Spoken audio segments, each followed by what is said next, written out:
May.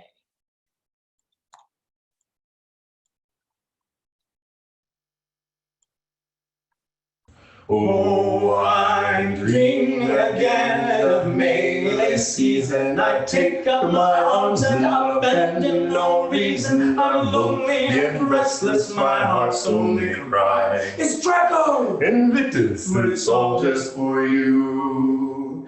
Oh, but why in the hell is this kingdom so wide? I could drown in the sea of the tears that I've cried all alone. Though I know to the same stars as I, you whisper these words to the night. Oh, meet me on the field. Nothing says love like a spear to the eye. Life is complete when you're dead at my feet. When you meet me out on the field. When you meet me out on the field. Whoa, my heart might burst, it feels like a typhoon hit. For our time together is coming so soon. It will be straight for you when I run down your unit. We'll cuddle to the marshal's call at the dead.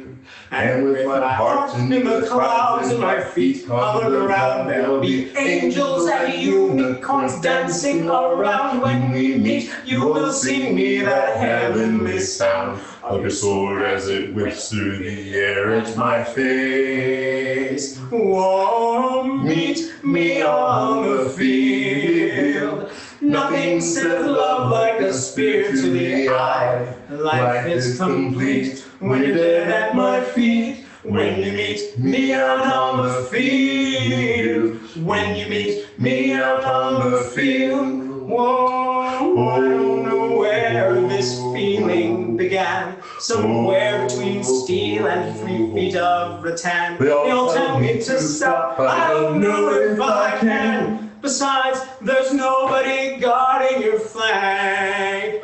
It's right there. Oh, they call it a dream, but this is my life. My sanity walks on the edge of a knife. When lockdown and quarantine evenings are rife with dreams of me murdering all of my friends. But not actually murdering, that'd be unchivalrous. No one knows when, and so that's where it stands. I'm biding my time and I'm washing my hands, and I'm telling my friends I've already got plans. And the day I can finally say, oh, meet me on the field. Nothing says love like a spear to the eye. Life is complete when you're dead at my feet. When you meet me out on the field. When you meet me out on the field. When you meet me out on the field. So that is my song for May. Thank you for having us.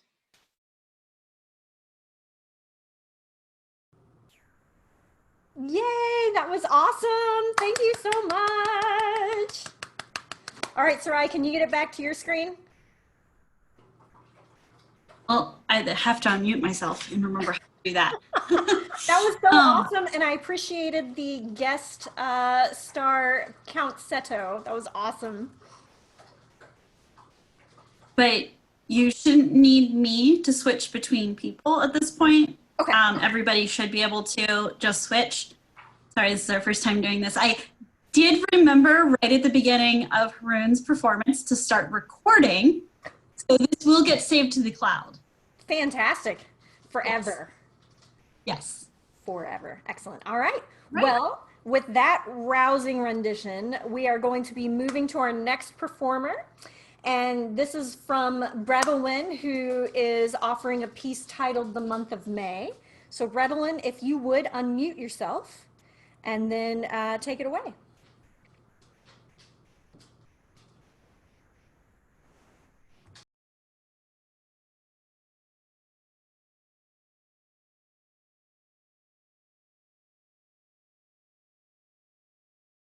Okie dokie, can you hear me?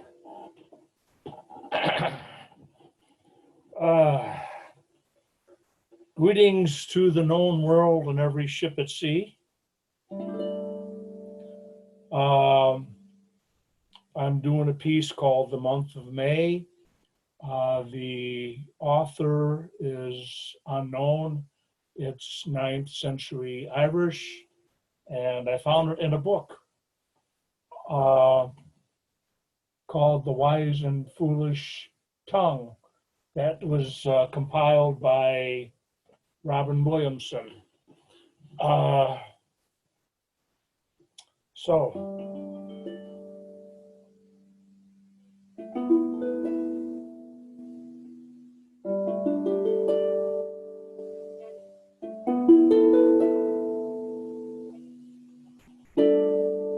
May it is, fair face and gentle,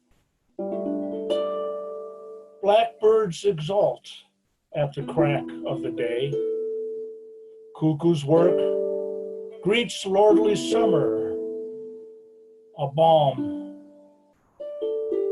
It is for every bitterness. Hedge green bristle the branch boughs. Summer shallows, thirsty herds hasten there. Heather's hair sprouts, bog cotton flourishes, tides of smoothness. The ocean drowses, flowers decorate the world.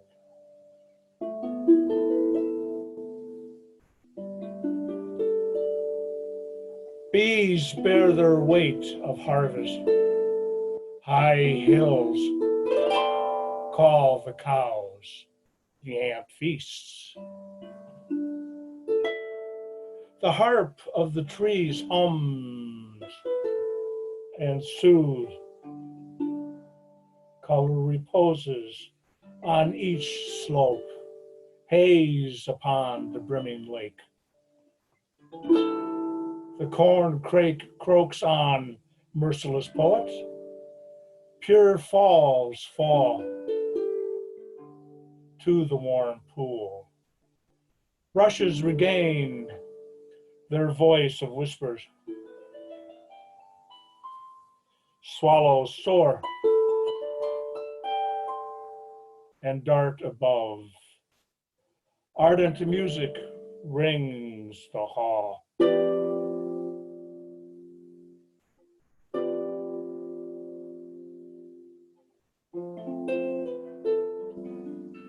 Fruit of sweetness is in the bud. The dusty cuckoo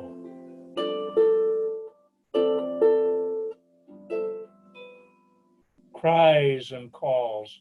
Speckled fish at their leaping. Strength is on the swift hero. Strength of man is in full flower. Majesty of heights. Fair are the woods from root to twig.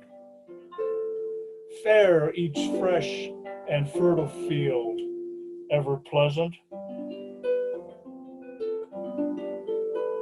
Ever pleasant the garb of spring.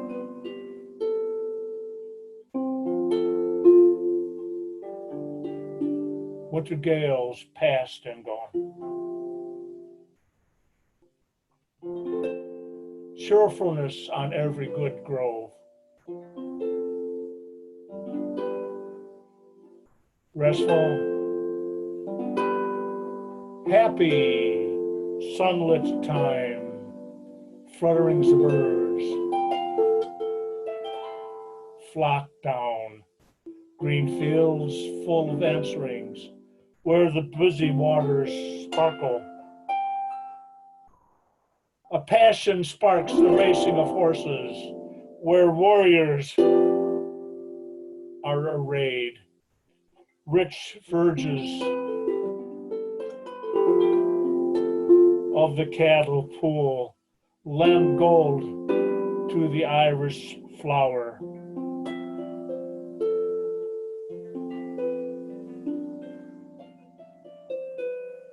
Shy, unyielding lark, the burden of your song is clear. Bonnie serene, May is perfect.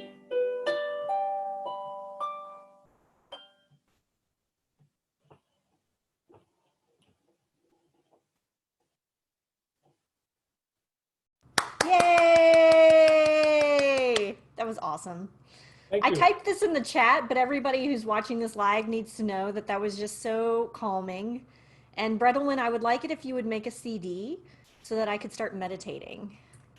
Please.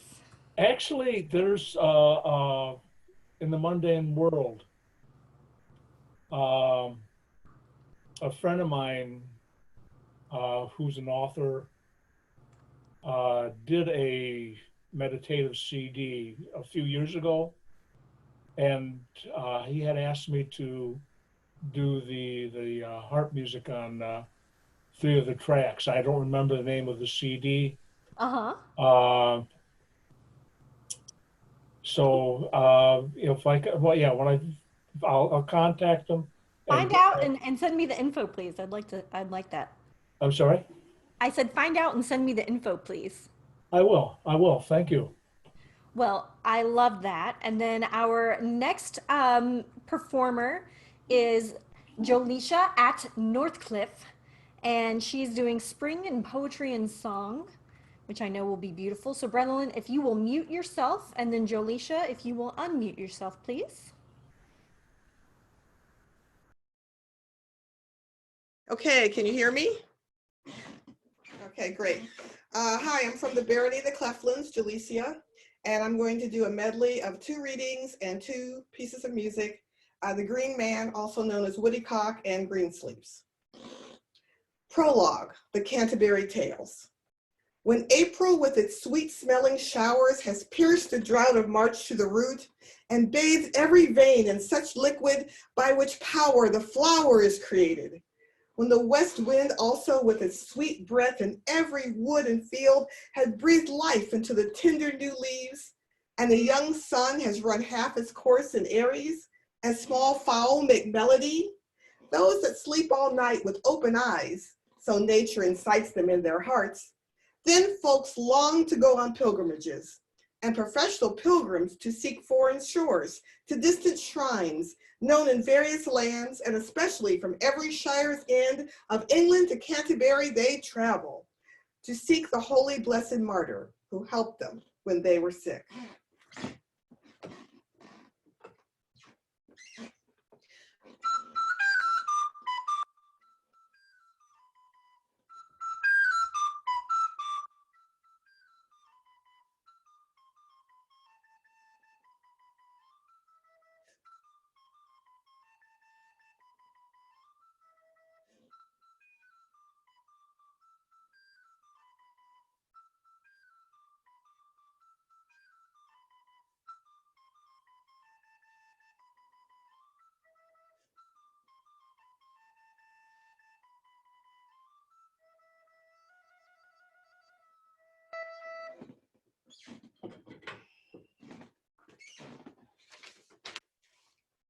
Sonnet 98 by William Shakespeare. From you I have been absent in the spring, when proud-pied April, dressed all in his trim, hath put a spirit of youth in everything. That heavy Saturn laughed and leapt with him. Yet nor the lays of birds, nor the sweet smell of different flowers in odor and in hue could make me any summer story tell, or from their proud lap pluck them where they grew. Nor did I wonder at the lilies white, nor praise the deep vermilion and the rose. They were but sweet, but figures of delight. Drawn after you, you pattern of all those. Yet it seemed winter still, and you away, as with your shadow, I with these did play.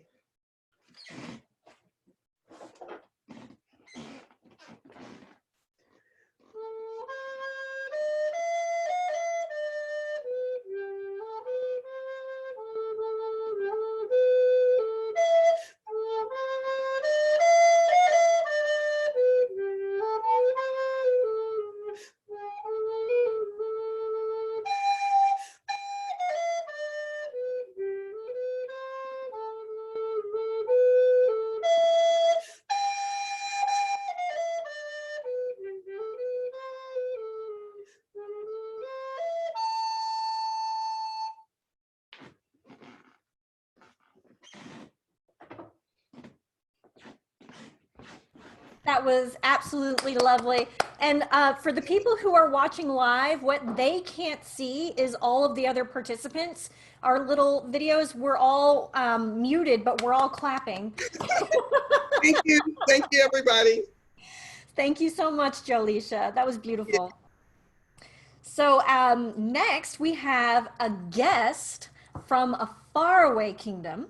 We have Shinjo Takame from Lakuk, and I believe you are doing something titled When the Sakura Blooms. Is that correct?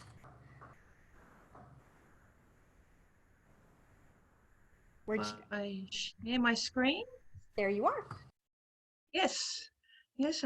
Greetings from the Kingdom of Lockhart.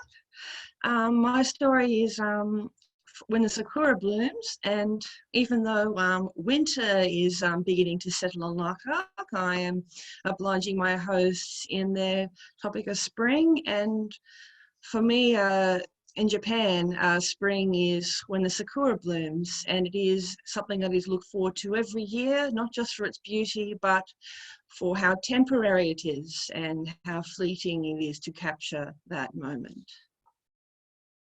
There was once a man named Itsuki. Itsuki was a prosperous samurai lord, the only son of his father, inheriting his family's lands and property when his father passed into the next life. The lands were of considerable size, with a number of villages, farms, where peasants worked the rice fields. Itsuki himself lived on the estate in the mountains, a modest castle with expansive grounds and gardens, where he had servants to attend the needs of himself and his widowed mother. The first year after his father died, Itsuki toured his lands, seeing the conditions of the land and speaking to the headmen of the villages to see what improvements could be made. When he returned to his estate, his mother went to speak with him. "It is time you were married, my son," said his mother. "You should visit my sister in Kyoto. She can introduce you to the eligible noblewomen and advise you which one would make a most suitable wife." And so Itsuki left for Kyoto, leaving the lands and estate in the charge of a trusted servant.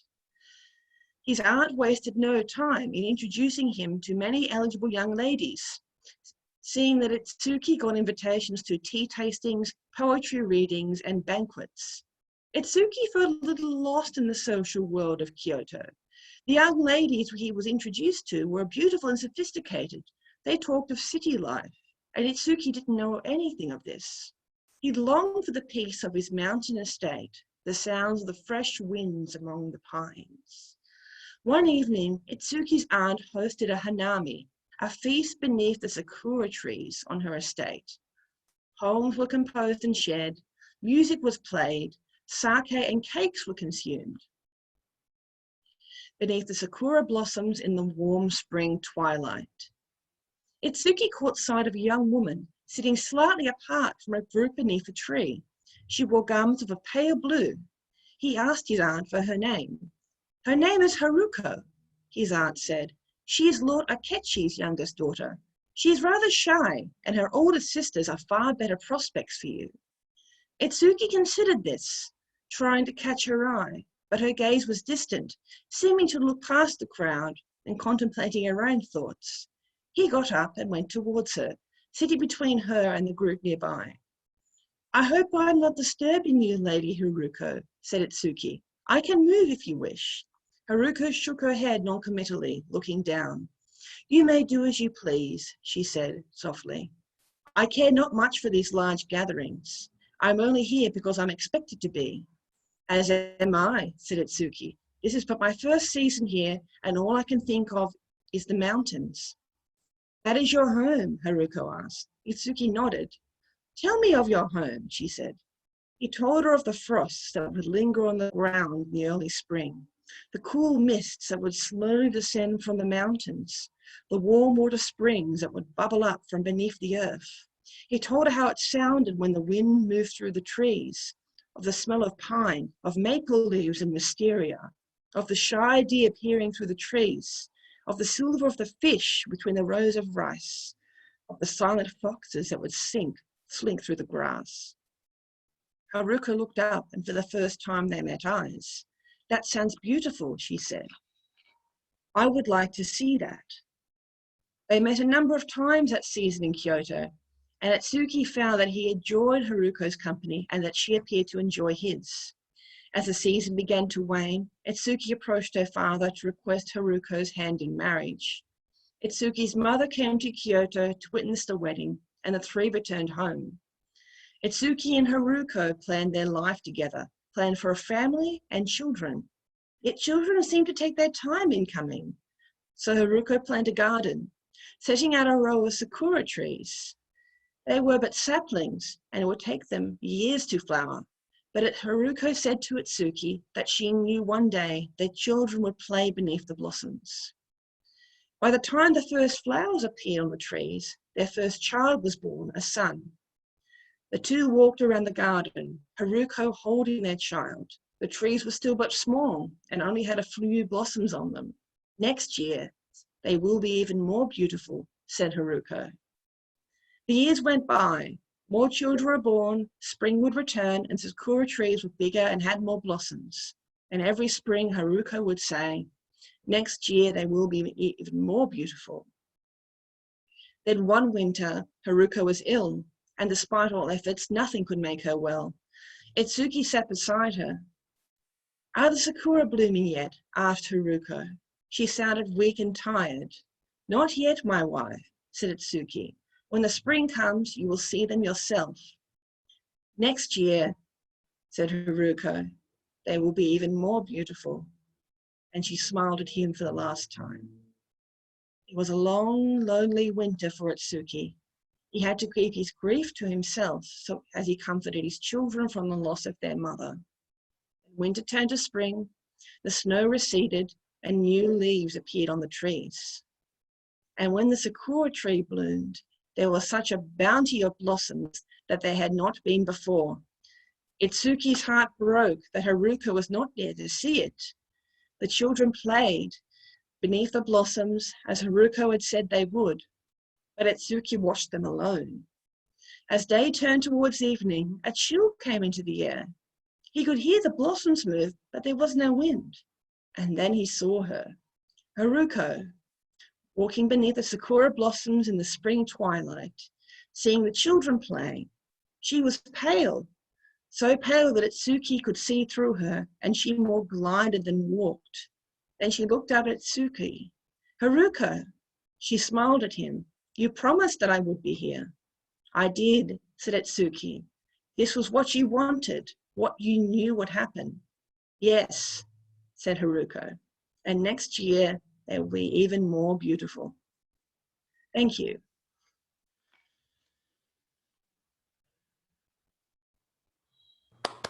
Well, that made me sad and happy. That was wonderful. Thank you so much.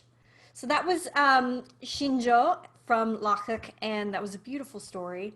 And I got a little teary-eyed, but yep, that's pretty much spot on for spring. Next we have Dulan McMark, and I probably butchered your name. I'm sorry, Dulan, but if you would unmute yourself and entertain me.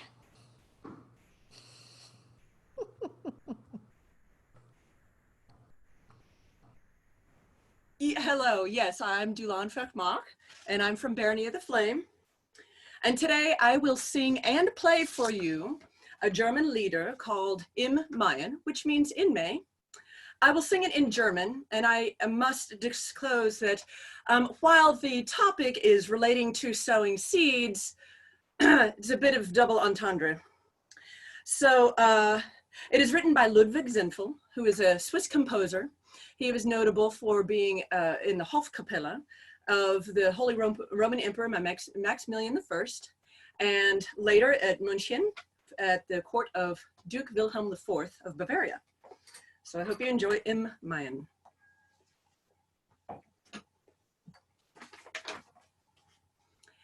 Im Mayen, hört man die Hahnen krähen. Freu dich, du Schanzbrons Mägdlein, hilf mir den Taben sehen. Bist mir viel lieber dann der Knecht, ich tu dir deine alte Recht.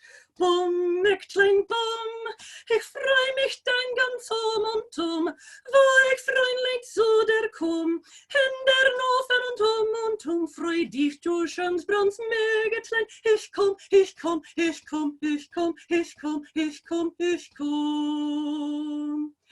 Es seien de 12 Monate im ganzen langen Jahre, das sagen uns die Weisen ganz und gar fürwahr. Ein jedes hat sein eigener Art, einer der zürt, der andere spott. Bumm, ich kling bumm, ich freu mich dein ganz um, wo ich freundlich zu dir komm. In der Nonne von freu dich, du schons Bronz Mägdlein. Ich komm, ich komm, ich komm, ich komm, ich komm, ich komm, ich komm.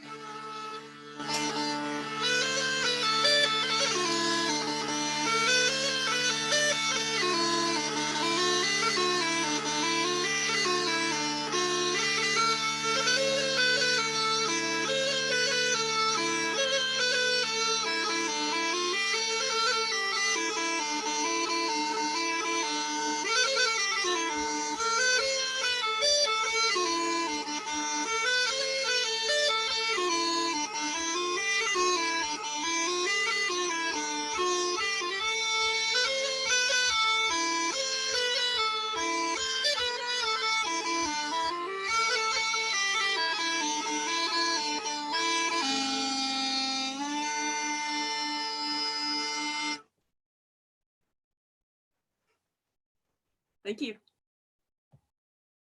Yay! That was delightful. Also, actually, if you would unmute yourself really quickly, someone asked what instrument you were playing. Yeah, you, Dulon. Nope, we can't hear you. Yeah, Okay. there you go. Yes, so this is a bellows blown Hamilkin, which means little bumblebee.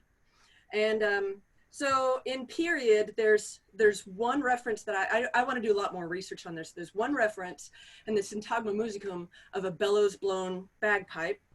The benefit to that is you can play and play and play all night long and your embouchure never gives out on you. So the gentleman is in the West Kingdom that I purchased this from, but I sold his bellows back to him. So I actually made these bellows since Monday. I have no idea what I'm doing. They don't work 100%, but they worked well enough to get through the song. So It was delightful. It was delightful. Thank you, Dulon. Okay, so next on our docket, if you will, is Savika O'Hara Shandara. If you would unmute yourself, please. Or is it Savisha or Savika? Savika. How do you, what? Savika. Savika, I'm sorry. That's good. All right, so this is an original sonnet that I wrote today. I'm calling it, since I needed to name it, I'm calling it Youth of June. There was a medieval practice where a young unmarried girl would put either a towel next to her bed and dream of somebody using the towel, and that was her husband, or she would float a straw in a bowl of water and put it next to her bed, and the husband would walk across it in her dream. This was done at the changing of the seasons. I can't quite recall if it was the equinox or the solstice, but in this poem, it's the equinox. Okay, without further ado. A babe was born in early June. The girl watched flitting birds alight on sun-warmed stone and smiled when ruddy peonies would unfurl. The maid walked through the garden paths alone and floated straws and bowls beneath her bed before she went to sleep on spring's first night. At time of equinox, so it was said, her husband would appear before her sight. The woman, though, has seen him in the sun, this laughing youth, and she who loves him should, according to the dream, be counted one, but marry him the lady never could. She keeps his image hidden here inside. She struggles, but her grief will not subside.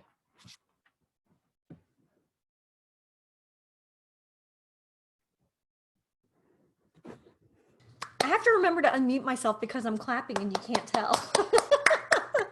That was delightful. Thank you so much for writing that and for participating in this today. You're welcome. All right. Next we have, oh gosh, Tommaso Franceschi. Please say your name. It's just Tommaso. Tommaso, hello.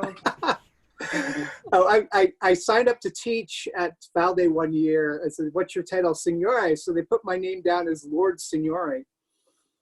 Now, you do realize Signore is Italian for Lord. So they called me Lord Tommaso. You do realize that you said it was okay for a bunch of bards to give intros because you were long on time. Yeah, my bad. So this spring, the past couple of days, all of a sudden, all of my memories on Facebook are from 50 year.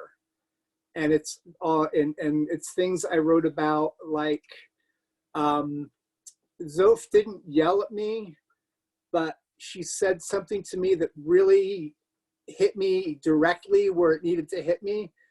And I got to play with Finn and a bunch of people that I'd never really played with before at the tavern. And one of the things that I resolved at 50 year was that I was going to have more songs that were both tavern friendly and period. So this is from one of Ravenscroft's collections. Martin said to his man, "Fie, man, fie." Martin said to his man, "Who's the fool now?" Martin said to his man, "Fill thou the cup and I the can. Thou hast well drunken, man, who's the fool now?" I saw the man in the moon, fie, man, fie. I saw the man in the moon, who's the fool now? I saw the man in the moon shining up St. Peter's Street. Thou hast well drunken, man, who's the fool now? Well, I saw the mouse chase the cat, fie, man, fie. I saw the mouse chase the cat, who's the fool now? I saw the mouse chase the cat, then the cheese ate the rat. Thou hast well drunken, man, who's the fool now? Who's the fool now? Tell me, who's the fool now? Fill thou the cup and I the can. Who's the fool now? Who's the fool now? Tell me, who's the fool now? Fill thou the cup and I the can. Who's the fool now? Well, I saw the hare chase the hound, fie, man, fie. I saw the hare chase the hound, who's the fool now? I saw the hare chase the hound 20 feet above the ground. Thou hast well drunken, man, who's the fool now? Well, I saw a maid milk a bull, fie, man, fie. I saw a maid milk a bull, who's the fool now? I saw that maid milk a bull with every stroke a bucketful. Thou hast well drunken, man, who's the fool now? Oh, who's the fool now? Tell me, who's the fool now? Fill thou the cup and I the can. Who's the fool now? Who's the fool now? Tell me, who's the fool now? Fill thou the cup and I the can. Who's the fool now? Martin said to his man, fie, man, fie. Martin said to his man, who's the fool now? Martin said to his man, fill thou the cup and I the can. Thou hast well drunken, man, who's the fool now? Who's the fool now? Tell me, who's the fool now? Fill thou the cup and I the can. Who's the fool now? Who's the fool now? Tell me, who's the fool now? Fill thou the cup and I the can. Who's the fool now? Who's the fool now? Tell me, who's the fool now? Fill down the cup and I the can. Who's the fool now? Who's the fool now? Tell me, who's the fool now? Fill down the cup and I the can. Who's the fool now?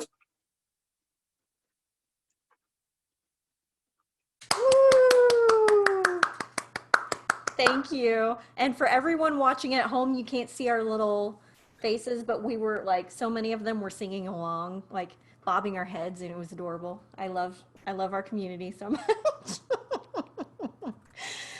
Next we have Brendan O'Corey. He even corrected me. Brendan, if you would unmute yourself, please, and have at it. Hello, hello, hello, everyone. Thank you so much for joining us. This is a song I haven't done in quite a while. It is one of the very first songs I learned in the SCA, and I recently found out that it was written by a fellow who was the first bard in the society, a fellow by the name of Gwydion Penderyn.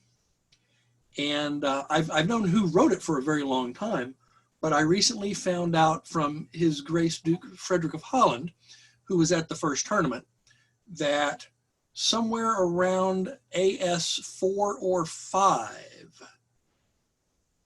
Gwydion was known as a bard, and he was the first person in the society to be called a bard. So this is Spring Strathspey.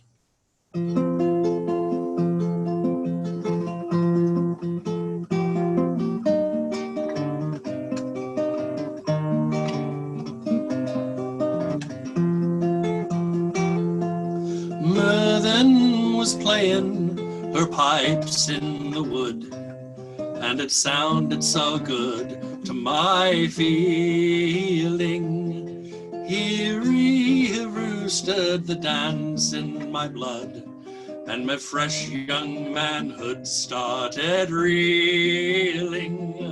Sweetly it drew me, the song that went through me, as if sure it knew me, a maiden song, laughing long. I'm sure that I hear it, oh, let me draw near it. I want to be merrily courted in spring. Round us the trees formed a wheel in my mind, as if all young mankind were careering. Softly she touched me, our hands intertwined, and we gently reclined in the clearing. Sweetly it drew me, the song that went through me, as if sure it knew me, a maiden song, laughing long. I'm sure that I hear it, oh, let me draw near it. I want to be merrily courted in spring. Dew fall to starfall, she made love to me in a manner so free and revealing. Swift-footed, light-footed, goat-footed she played a sweet melody with such feeling. Sweetly it drew me, the song that went through me, as if sure it knew me, a maiden song, laughing long. I'm sure that I hear it, oh, let me draw near it. I want to be merrily courted in spring. Daybreak and I wake to spring's sweet bouquet, and a glorious day of beginning. Merthin is gone on her magical way, but the equinox day leaves me reeling. Sweetly it drew me, the song that went through me, as if sure it knew me, a maiden song, laughing long. I'm sure that I hear it, oh, let me draw near it. I want to be merrily courted in spring.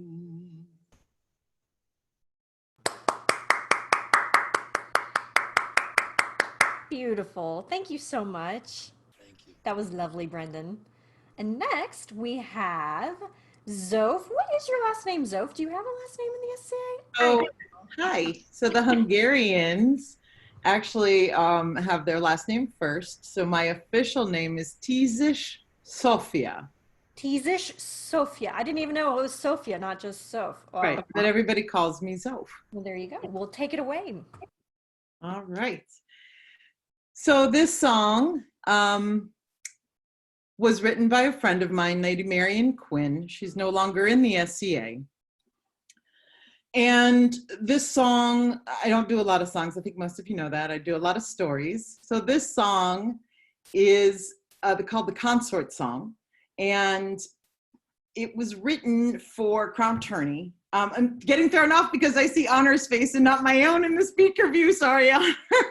I'm like, am I on? So this song is called the Consort Song, and it's written for Crown Tourney, which is the day that we see the most pageantry and beauty and chivalry of any day. And if there's one thing I miss the most about all of you, it's that day. It's that day to see the procession of the fighters and their consorts, and it touches my heart. So this song is for my king and queen, who I've always wanted to sing it for. Again, by Lady Marion Quinn.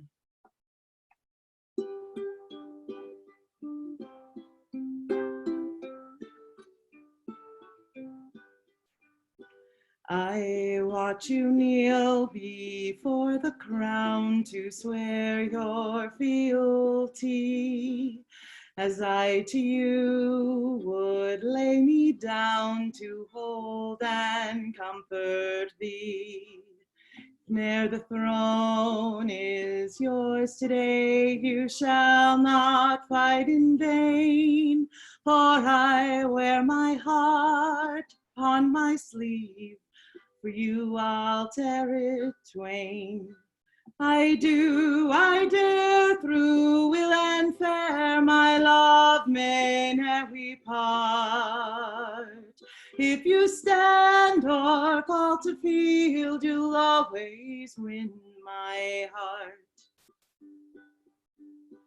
Be those who fight in narrowed sight, vain glory to appease, but battles won with honor lost lie empty victories.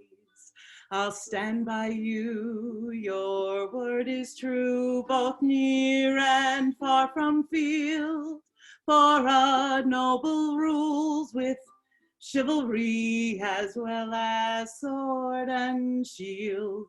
I dare through will and fair, my love may ne'er we part. If you stand or fall to field, you'll always win my heart. So take your leave, my valiant lord, go fight for kingdom's pride. I pray you strong and swift of blade, my favor at your side. As you gaze upon the crowd and bow to match and throne, a nod to me, a simple smile, know I am yours alone. I dare through will and fair, my love may ne'er we part. If you stand or fall to field, you'll always win my heart. I dare through will and fair, my love may ne'er we part. If you stand or fall to field, you'll always win my heart.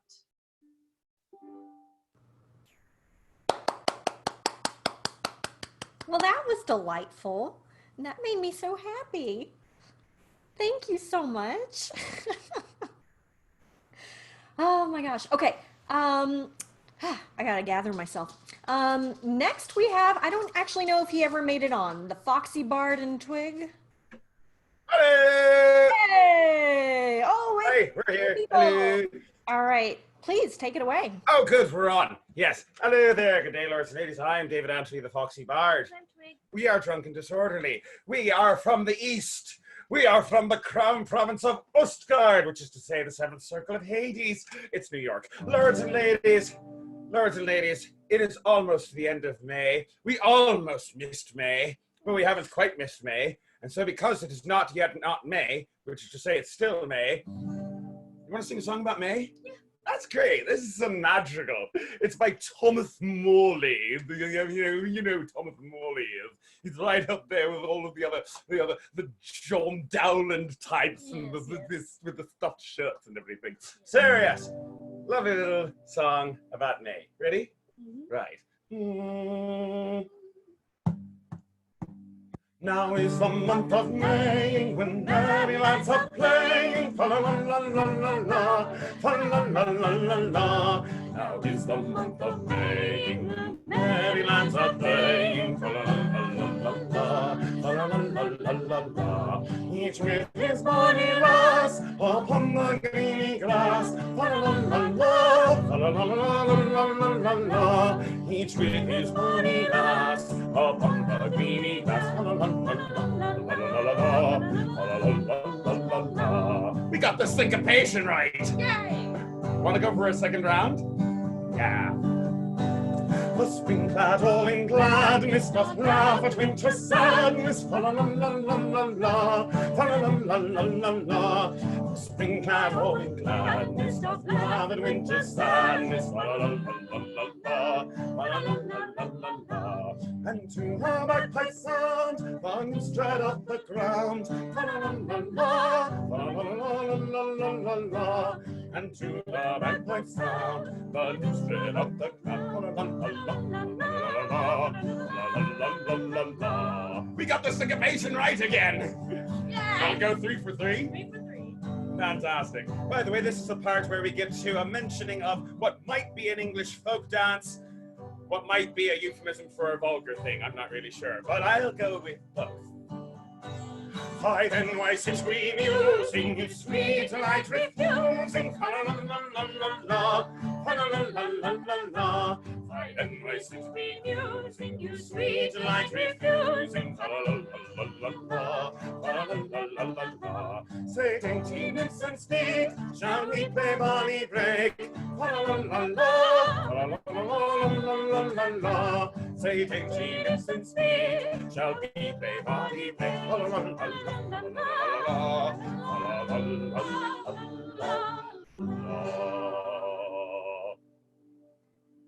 We got it right 3 out of 3.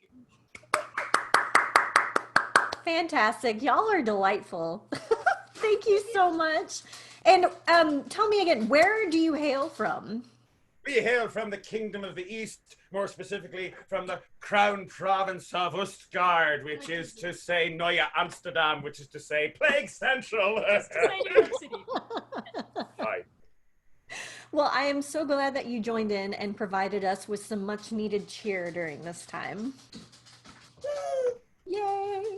Next, we have Killa Stormbringer. If you would please unmute yourself and take it away. There we go. Where do you want me to take it? Huh? First of all, this song has no syncopation. Secondly, my name is Killa Stormbringer. I am from the Midlands in the Midrealm, from the Shire of Ravenslake. And my name is what I do. I make it storm. So I don't normally perform this song because although this is not the song that makes it storm, if it does rain, this song also gets blamed. I wrote this song one particularly dreadful winter. It had been snowing and snowing and snowing and snowing and snow. You get the idea. And it finally decided that it was going to thaw. And I was walking home and there were these lovely, lovely puddles. And my favorite thing about spring, well, a lot of things about the spring, but one of my favorite things about spring is puddles because they're just delicious. So this is the puddle song. Splish, splash, the water high, splish, splash, the water low, splish, splash, up to the sky and down to the ground below. See how the sky is drear and drear, see how the rain is falling fast, drip, drippy drop both far and near, but soon the storm will be done at last, and then, splish, splash, the water high, splish, splash, the water low, splish, splash, up to the sky and down to the ground below. I saw a duck in a pond so blue, swimming about without a care. I saw the drake and the ducklings too, follow everywhere and quacking and quacking. Splish, splash, the water high, splish, splash, the water low, splish, splash, up to the sky and down to the ground below. Bear cub and mother on the shore, looking for salmon in the stream, so hungry, wanting more, after their sleepy winter dream, and fishing and fishing. Splish, splash, the water high, splish, splash, the water low, splish, splash, up to the sky and down to the ground below. I saw a willow on the bank, dipping its roots into the brook, deeply, so deeply, then it drank. With great delight its branches shook and trembled and trembled. Splish, splash, the water high, splish, splash, the water low, splish, splash, up to the sky and down to the ground below. When all the grass was dewy bright, I saw a rabbit on a hill, flinging the dewdrops left and right, skipping about as rabbits will, and hopping and hopping. Splish, splash, the water high, splish, splash, the water low, splish, splash, up to the sky and down to the ground below. There is a puddle on the ground, jumped in and out and back in once more. I sent the water flying round. After all, what are puddles for but splashing, but splashing? Splish, splash, up to the sky, splish, splash, the water low, splish, splash, up to the sky and down to the ground below.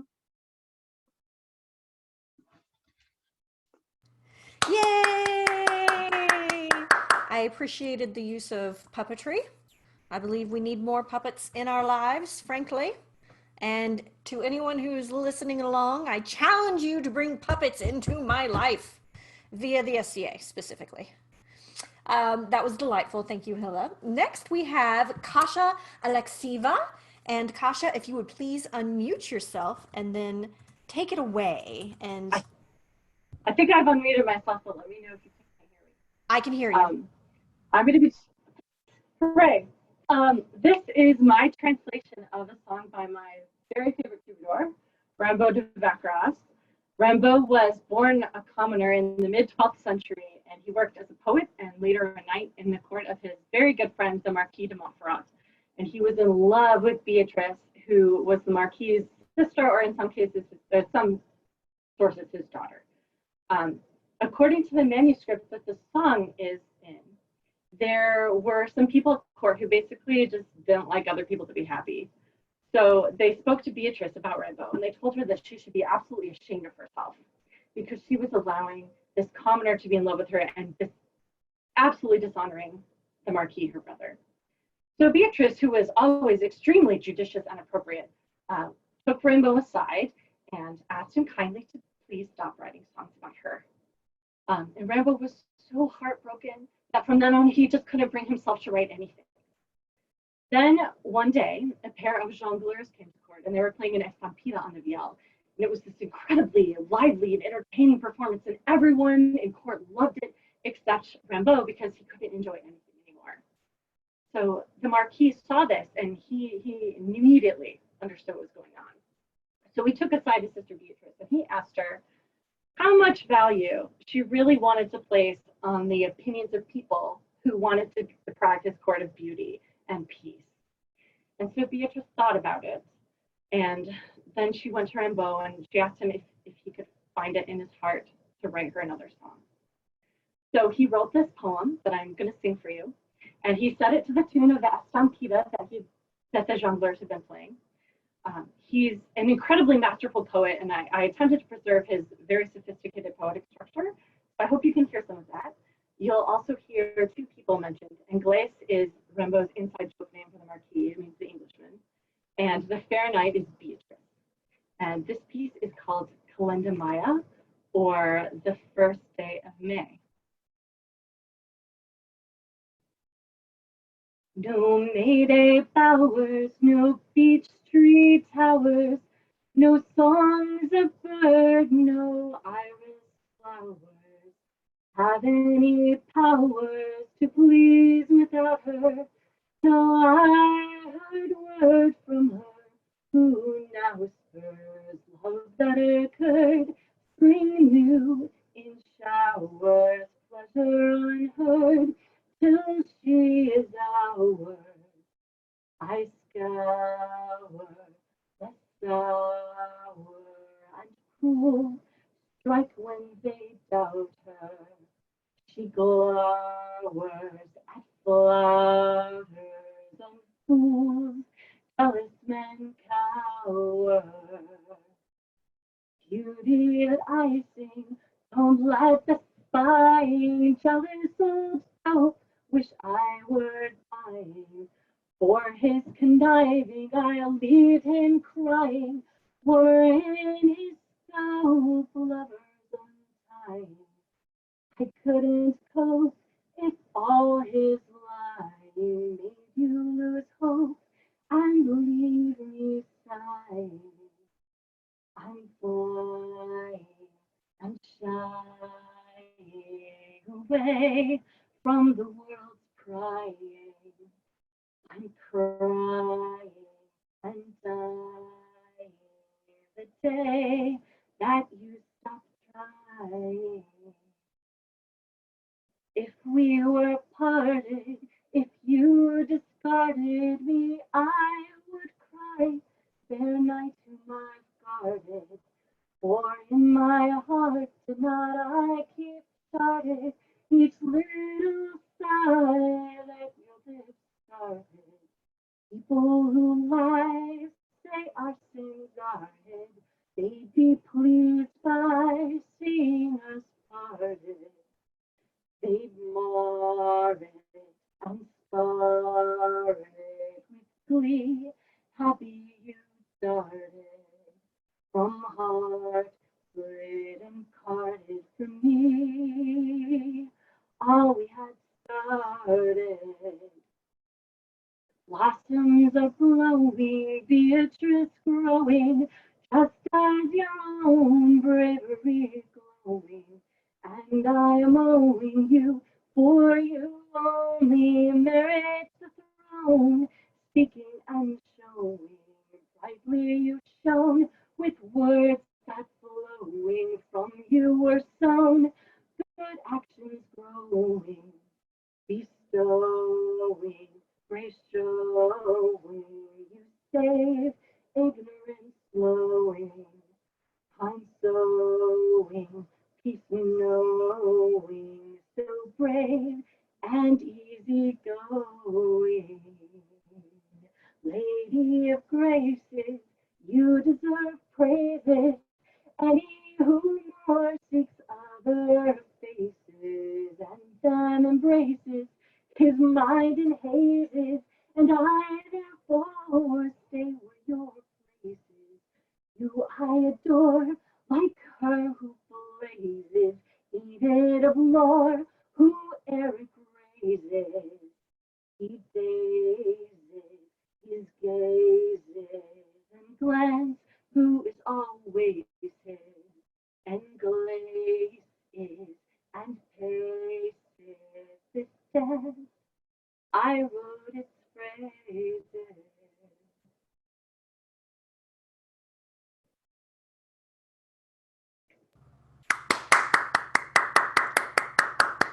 Yay! That was delightful. Thank you. And someone wrote really nice wordplay, which, yes, I agree completely. It was Brendan, I believe. Thank you so much for sharing that. Next, we have Joshin Schwalb. Tommy Swallow? Tony Swallow? Are you there? Can you hear me? He may not be on here. Hang on. Let me see. Technical difficulties.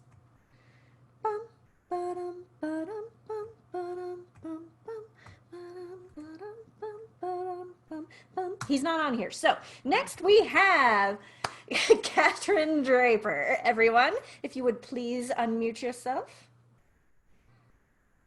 Good evening, all. I am Catherine Draper, late of the Middle Kingdom. Less than a year ago, I moved to the Shire of Talmere in the Kingdom of Meridies, but I miss you all. And it's wonderful seeing so many familiar faces here. So the story I have for you today happened on the 1st of May, because that's when the elves come out to play. Fair Lady Isabel sits in her bower sewing. I, as the gowans grow gay. There he heard an elf knight blowing his horn on the first morning in May. If I had yon horn that I hear blowing, and yon elf knight to sleep in my bosom. Scarcely the maiden had these words spoken, till in at her window the elf knight is comin. "'Tis a very strange matter, fair maiden," said he. "I canna blow my horn, but ye call on me. But will ye go to yon greenwood side? If ye canna gang, I shall cause ye to ride." He leapt on a horse, and she and another, and they rode on to the greenwood together. Light down, Lady Isabel," said he.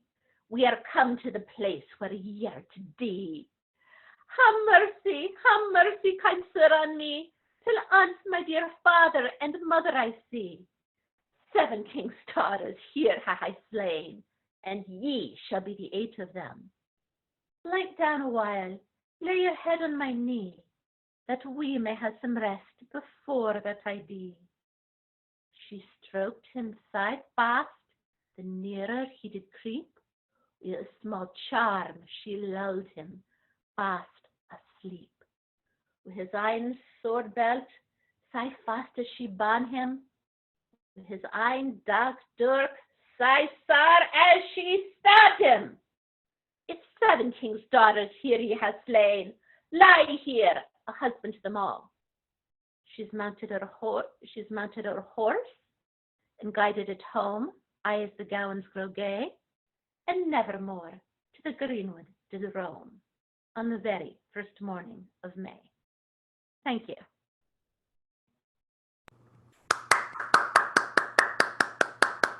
Delightful, darling. Thank you. Oh my gosh, it's almost over, and that kind of makes me sad.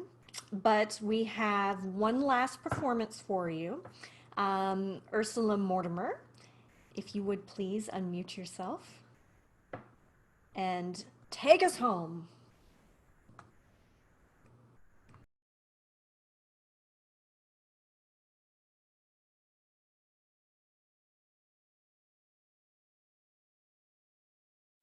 Ursula, where'd you go?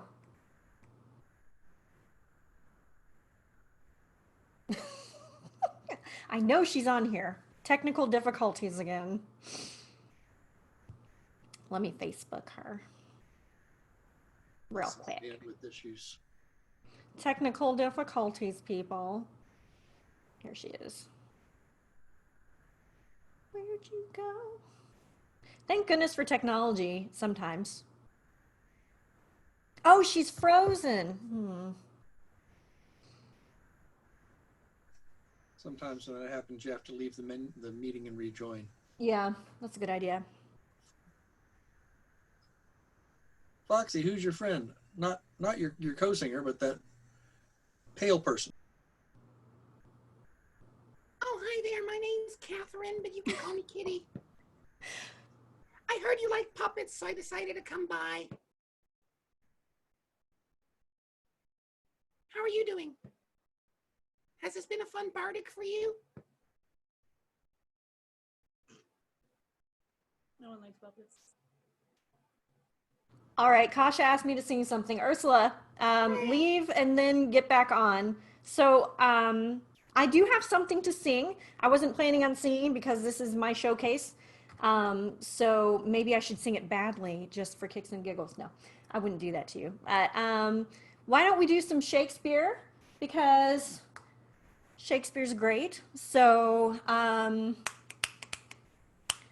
sigh no more, ladies, ladies, sigh no more. Men were deceivers ever, deceivers ever. 1 foot in sea and 1 on shore. To one thing constant never, to one thing constant never. Then sigh not so, but let them go. And be you blithe and bonny, and be you blithe and bonny. Converting all your sounds of woe, converting all your sounds of woe to hey nonny nonny, hey nonny nonny, hey nonny nonny, hey nonny nonny.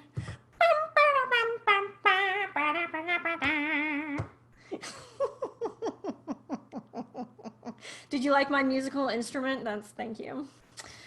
So she's having technical difficulties, but she's gonna hop on here for a second. But I really wanted to say thank you to everyone who participated in this, because, you know, we really need cheering up right now.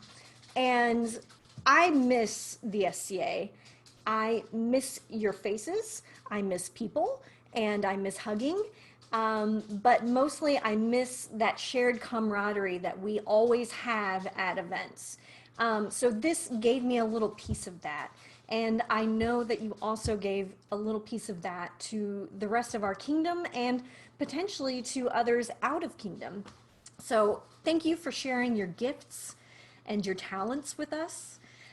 It's scary to be performing live but not live, because you're not getting that feedback from your audience. But I can tell you wholeheartedly that everyone enjoyed your performances.